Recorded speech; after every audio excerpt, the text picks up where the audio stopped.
ప్రార్థన. మహాపరిశుద్ధుడా, నా ఘనమైన రాజా, యేసయ్య రక్షక, దేవా, వందనములు, స్తుతులు, స్తోత్రములు. ప్రభా, ఏ పాపము లేకపోయినా, ఏ దోషము లేకపోయినా నైనా నీ పరిశుద్ధమైన రక్తం పాపినైనా నా కొరకు, మా కొరకు నైనా శిలువ యాగం చేసి ఉన్నావు ప్రభా. నీవునైనా నీ శిలువ యాగం ద్వారా మాకు పాప క్షమాపణ కలిగించిన గొప్ప దేవా, నీకే వందనములు, స్తుతులు, స్తోత్రములయ్యా. అన్ని విషయంలో మీరే మాకు తోడుగా ఉండమని అడుగుతున్నాను ప్రభా. మా తరపున విజ్ఞాపన చేసే శక్తిగా మీరున్నారు. బలహీన సమయంలో బలపరిచే దేవుడుగా ఉన్నారు. మీ వాక్యమే మాకు బాధలలో నెమ్మదిని, ఊరటని, ఆనందాన్ని, సంతోషాన్ని, మార్గదర్శకత్వాన్ని కలిగించేదిగా ఉందయ్యా. వందనాలు ప్రభా, స్తోత్రాలు తండ్రి.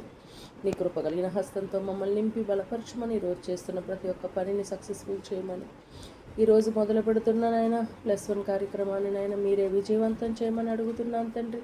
అన్ని విషయాల్లోనూ నీ కృప కలిగిన హస్తంతో నింపండి. మీ సన్నిధి కాంతి మా మీద ప్రసరింపచేయండి. మీ సన్నిధి తోడుగా మాకు ఉంచండి. నేను అన్ని విషయాల్లో మీరే మాకు తోడు నీడగా ఉండి బలపరచమని, భద్రపరిచి, దీవించి, ఆశీర్వదించి ముందుకు నడిపించమని యేసుక్రీస్తు నామములో అడిగి వేడుకొని బతిలాడి పొందుకొంచున్నాం నా తండ్రి. ఆమేన్, ఆమేన్, ఆమేన్.